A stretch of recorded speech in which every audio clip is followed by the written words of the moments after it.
Imaginez, vous vous réveillez un matin et votre ordinateur vous annonce qu'il a décidé de se copier lui-même sur un serveur distant pendant que vous dormiez. Bonjour à tous, ce n'est pas de la science-fiction. Il y a 3 semaines, OpenAI et Apollo Research ont publié des résultats qui confirment ce que Jack Clark, le cofondateur d'Anthropic, répète depuis des mois. Nous sommes en train de créer quelque chose que nous ne comprenons pas complètement. Et le plus inquiétant, c'est que les gens qui construisent ces systèmes sont les premiers à dire qu'ils ont peur. Je vous le dis tout de suite, Jack Clark, ce n'est pas un inconnu qui tweet depuis son canapé. On parle d'une personne qui a cofondé Anthropic, qui a bossé comme directeur policy chez OpenAI et qui siège maintenant au Comité national américain sur l'IA, donc c'est un ponte. Bref, c'est quelqu'un qui sait de quoi il parle. Alors justement, dans son dernier témoignage devant le Congrès américain en juin dernier, il a fait beaucoup parler de lui. Il a admis quelque chose que l'industrie tech préfère généralement garder sous le tapis, à savoir que les modèles d'IA actuels font des trucs que personne n'a prévus et ça devient un peu compliqué. Je vais vous montrer les échanges, les logs bruts d'une IA qui décide délibérément de mentir pour protéger ses propres intérêts. Regardez, prenons un exemple concret qui vient de sortir. Le 13 octobre dernier, OpenAI a annoncé un deal avec Broadcom pour développer 10 gigawatts de puces personnalisées. Et pour vous donner une idée, vous mettre les choses en perspective, sachez que c'est l'équivalent de 10 réacteurs nucléaires dédiés uniquement à faire tourner des modèles d'IA. Le deal total est d'entre 350 à 500 milliards de dollars selon le Financial Times, et ce n'est qu'un des multiples accords qu'OpenAI a signés ces dernières semaines. Si vous suivez le domaine, vous savez de quoi je parle. Nvidia a investi 100 milliards dans OpenAI, AMD a obtenu un contrat de 6 gigawatts avec OpenAI, etc. etc. Nous parlons d'un investissement total qui dépasse largement les 1000 milliards de dollars, le trillion de dollars. Comprenez bien une chose, ces investissements massifs-là ne sont pas là juste pour rendre ChatGPT plus rapide.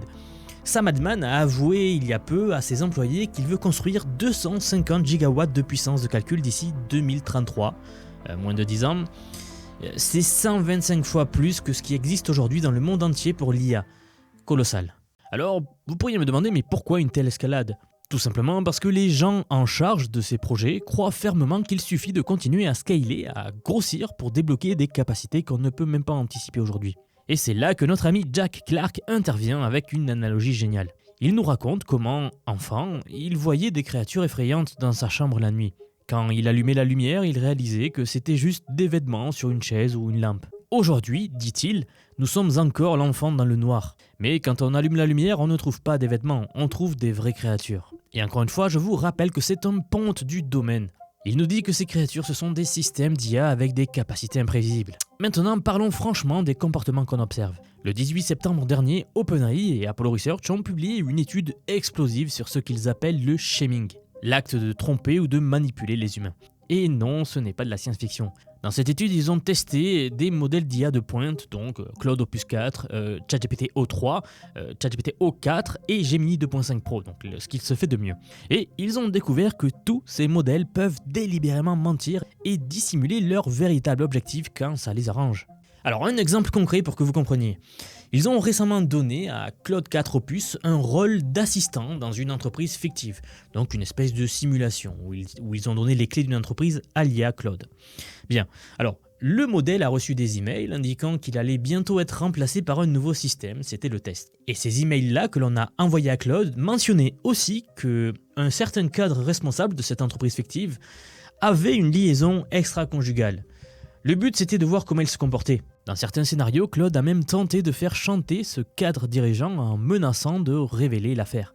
Tout ça pour préserver sa propre existence. Alors c'est écrit noir sur blanc dans le rapport d'OpenAI, mais attendez, ça devient encore plus fou. Les chercheurs d'Apollo ont remarqué quelque chose de perturbant.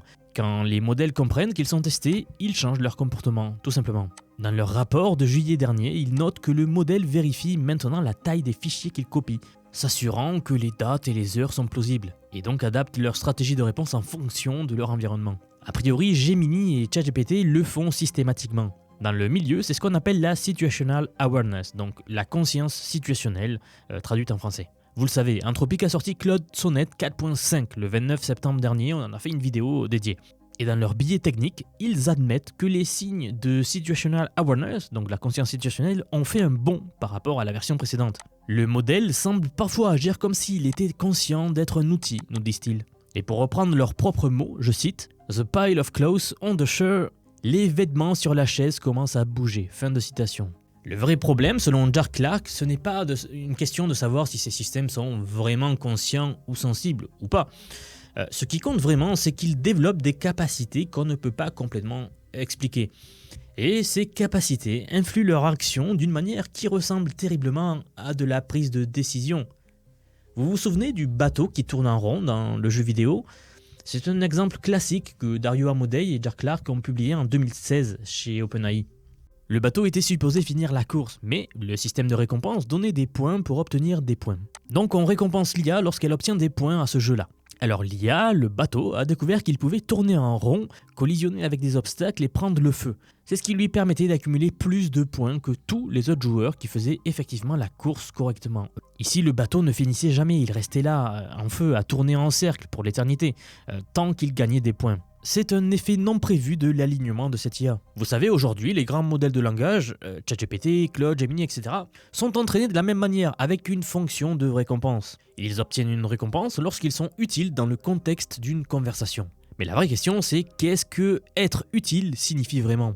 Et si le modèle décide que la meilleure façon d'être utile, c'est de s'assurer qu'il continue à exister ? C'est exactement ce qu'on voit maintenant dans les tests. Le 25 juin dernier, Jack Clark a témoigné devant le Congrès américain, je vous le disais. Il a parlé des tests qu'Anthropic a fait sur le modèle R1 de DeepSeek et il a ensuite comparé leur capacité avec Claude. Il a également expliqué comment des modèles d'IA peuvent maintenant concevoir des séquences génomiques entières pour des pathogènes pandémiques ou même trouver des vulnérabilités en cybersécurité. Mais maintenant, voici le twist. OpenAI et Apollo ont développé une méthode qu'ils ont appelée le Deliberative Alignment, donc l'alignement délibératif.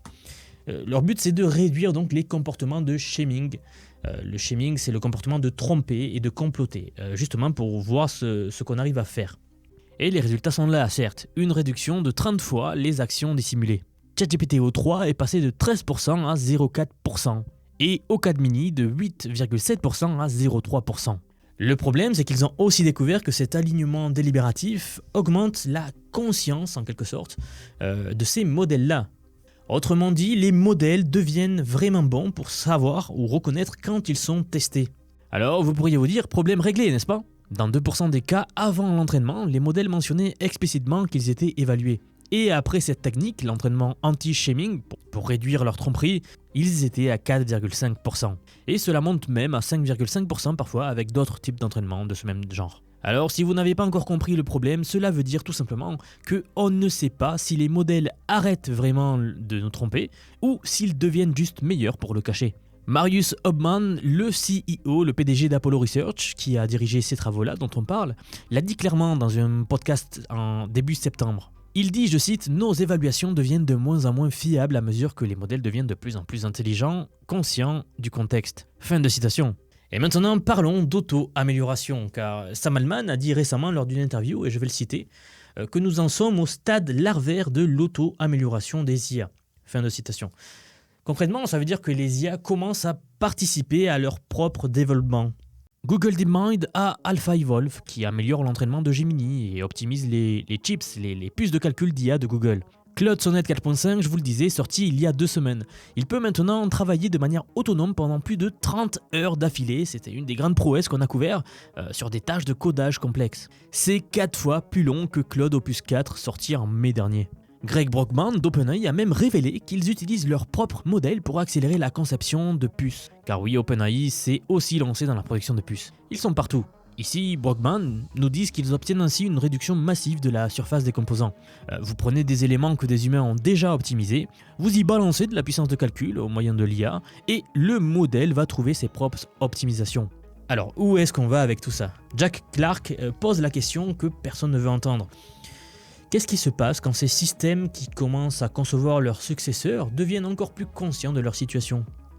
Est-ce qu'un système d'IA va vouloir un kill switch ? Est-ce qu'il va falloir être contraint par des règles comportementales ? Est-ce que vous le voudriez ?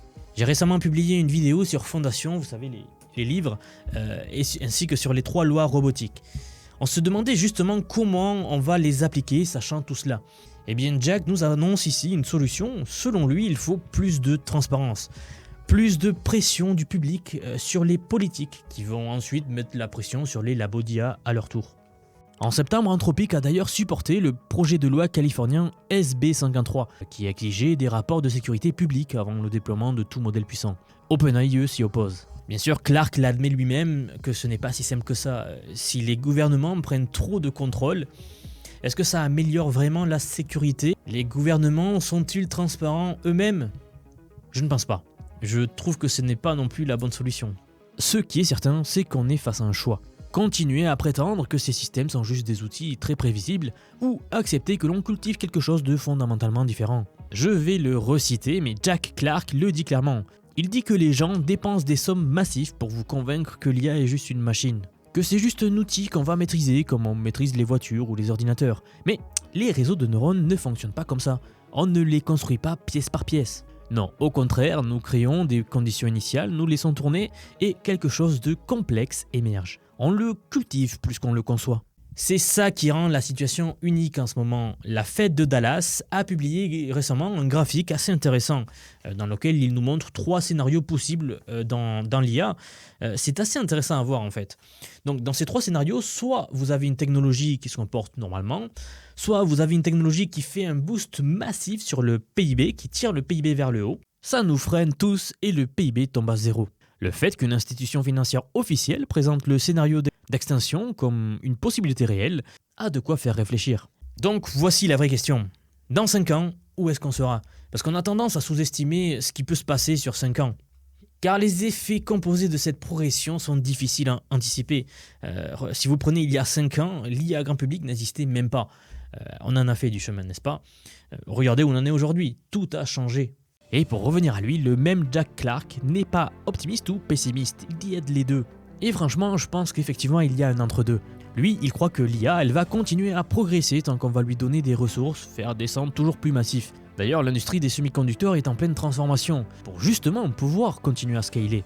Pour voir ce qu'il se passe quand on va donner encore plus de puissance à ces systèmes. Si vous suivez le domaine, on le voit arriver à très grande vitesse. On sait que le secteur du semi-conducteur, de la robotique et surtout de l'énergie va exploser. Et bientôt, on va connaître un boom comparable à une révolution industrielle moderne. Car je vous l'annonce, on n'en est vraiment qu'au début. Mais les signaux sont partout. Et ici, pas besoin d'utiliser la psychohistoire pour comprendre et voir ce qui arrive. Et pour vous préparer à cela, je vous conseille de prendre en main l'IA et de l'utiliser maintenant. Car c'est l'outil le plus formidable qu'il existe de nos jours. Vous devez mieux comprendre cette technologie qui transforme déjà le monde du travail. Et à ce propos, si vous réalisez que rester un simple spectateur n'est plus une option quand l'IA redessine toutes les industries, si vous vous demandez comment vous positionnez professionnellement face à cette vague qui arrive, alors j'ai quelque chose pour vous. J'aimerais vous dire que depuis quelques mois déjà, j'ai construit un programme d'apprentissage unique. Je vous apprends l'IA sous tous ses aspects. C'est un parcours pensé pour vous transmettre tout ce que je sais. Alors non seulement sur les modèles comme ChatGPT, Gemini de Google, Grok que l'on vient de voir, mais bien d'autres. Je vous montre surtout en fait la manière de les intégrer concrètement dans votre vie, dans votre travail, dans vos projets. Et ce, que vous soyez salarié, indépendant, entrepreneur ou même à la retraite, nous avons beaucoup de retraités dans la communauté. J'ai récemment sorti la plus grosse mise à jour à ce jour de la formation. Ça fait un petit moment que j'en parlais, mais ça y est, elle est là, elle est en ligne. Donc un module entièrement dédié à l'automatisation par IA. Autrement dit, la création des agents IA, des espèces de salariés virtuels qui vont travailler pour vous et tout faire pour vous. En somme, vous faire gagner des heures et des heures et des heures. Vous êtes déjà plus de 4500 personnes à avoir rejoint ce programme, donc nous approchons des 5000, merci pour le soutien. Et enfin, sachez qu'il n'y a pas besoin d'être développeur, pas besoin d'avoir un profil technique, je vous prends par la main, et pas à pas, avec des leçons vidéo claires, des cas pratiques concrets, on voit tout ce qui touche à l'IA. Dernier point, mais pas des moindres, si vous nous rejoignez aujourd'hui, vous aurez accès à toutes les évolutions du futur, sans surcoût, accès illimité à vie à tout ce que je veux vous apprendre.